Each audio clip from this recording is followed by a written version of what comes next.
की बात है। एक गांव में परिमल नाम का एक व्यापारी अपनी पत्नी मधुमालती के साथ रहता था। वो जितना धनी था उतना ही स्वभाव से अच्छा भी था। उसके इसी मीठे स्वभाव के कारण उसके कई दोस्त रिश्तेदारों का उसके घर आना जाना लगा रहता था। परिमल सबकी आओ भगत में कोई कमी नहीं छोड़ता था। एक बार परिमल को व्यापार में बहुत बड़ा घाटा हो गया। वो पूरी तरह से कंगाल हो चुका था। अब उसके घर पर कोई भी नहीं आता था। सभी ने उनसे मुंह फेर लिया। आजकल हमारा घर बहुत सूना सूना लगता है ना? सच कहा, अब हमारे घर कोई भी नहीं आता। अब हमारे पास पैसा नहीं रहा, इसीलिए ना। उन लोगों से भी कैसा गला शिकवा, कोई आ भी गया तो अब हम उनकी आओ भगत कैसे करेंगे। लेकिन जब मेरे पास ढेर सारा पैसा था तब मैंने उन लोगों के लिए क्या कुछ नहीं किया। उनको दिया गया मान सम्मान, आदर सत्कार, सब कुछ व्यर्थ सिद्ध हुआ। शांत हो जाइए। बिना पैसों के इंसान की क्या दशा होती है, ये मेरे सिवा और कोई नहीं समझ सकता। पैसों के बिना ये जीना भी कोई जीना है? इससे तो मर जाना अच्छा है। ऐसा मत बोलिए।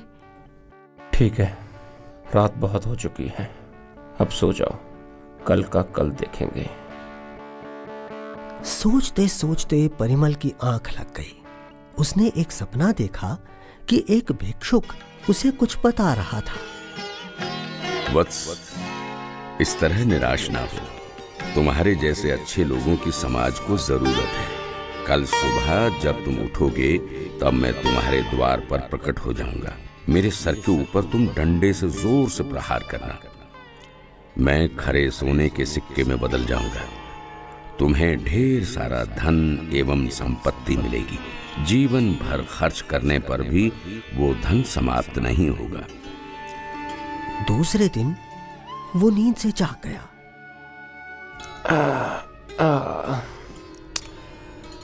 अरे ये कैसा विचित्र सपना था। क्या ऐसा हो सकता है? नहीं नहीं, क्या सपने भी कभी सच होते हैं? मधुमालती को ये बात बिल्कुल भी नहीं बताऊंगा।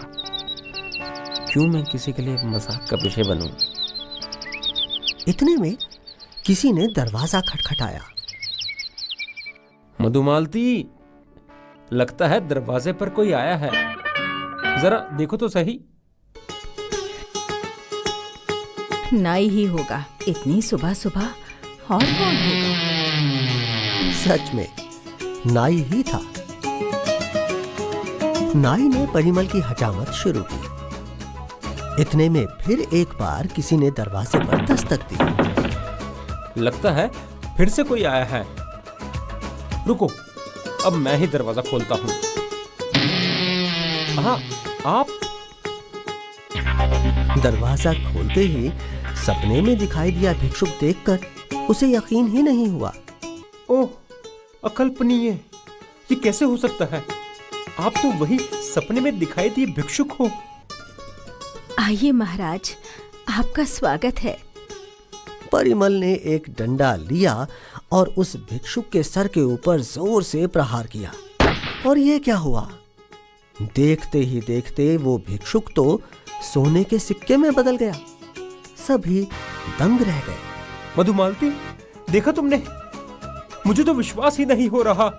हम एक बार फिर से धनवान बन गए हैं। भगवान बड़ा दयालु है। अच्छा हुआ, हमारे बुरे दिन जल्दी समाप्त हो गए।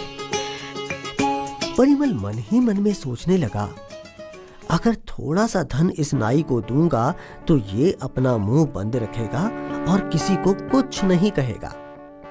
थोड़ा सा धन तुम रख लो, और तुमने जो कुछ यहाँ देखा उसका जिक्र किसी से भी मत करना। जी मालिक, मैं आपको वचन देता हूँ, आप चिंता ना करें।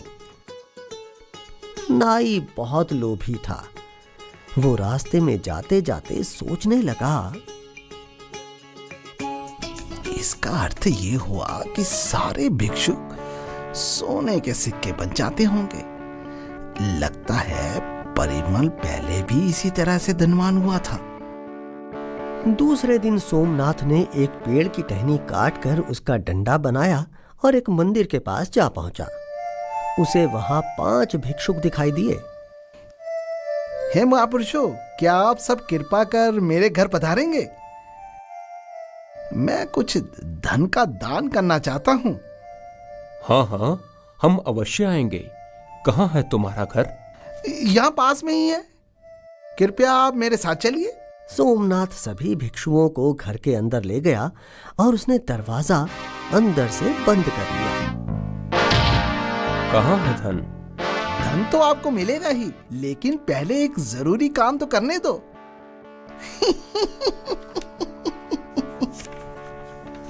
और सोमनाथ सभी भिक्षुओं को डंडे से पीटने लगा।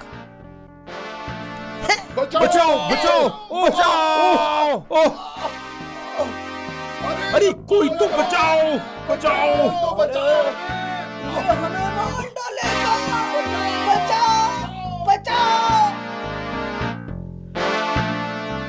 भिक्षुओं के चिल्लाने की आवाज राजा के सैनिकों ने सुनी। क्या हुआ? ऐसे डरे हुए क्यों हो? सैनिकों, देखो ना, एक पागल हमें पीट रहा है। वो हमें मार डालेगा। हमारे कुछ भिक्षुक उसके घर पर हैं। आप जल्दी चलिए और उन्हें बचाइए।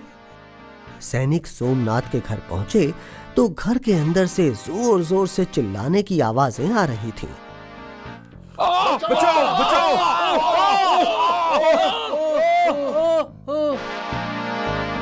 कमाल हो गया, एक भी भिक्षुक सोने का सिक्का नहीं बना। मेरी सारी मेहनत पर पानी फिर गया। सैनिकों ने सोमनाथ को पकड़ा। अरे अरे छोड़ो मुझे! ये क्या कर रहे हो? छोड़ो मुझे! मैंने कहा छोड़ो मुझे!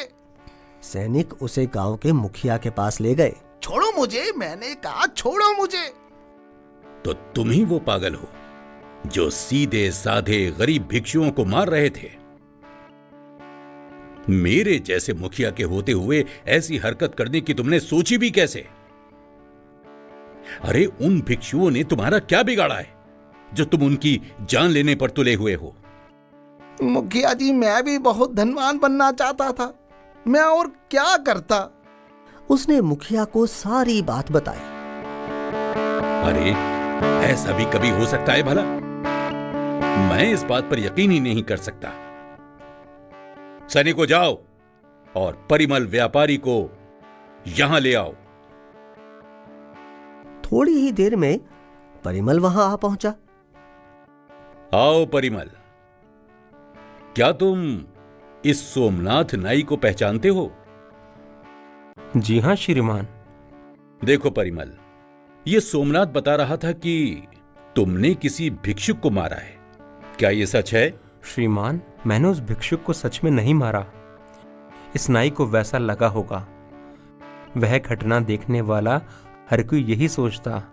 परिमल ने मुखिया को उस घटना के पीछे की सच्चाई बताई।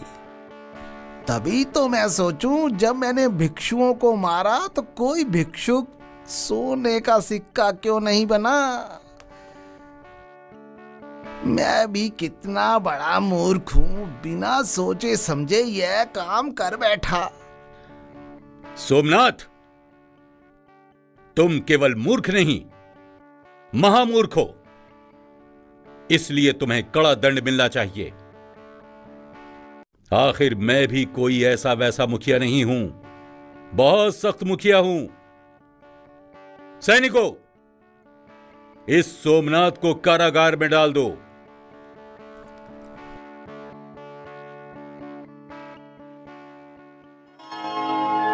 तो इस कहानी से आपने क्या सीखा?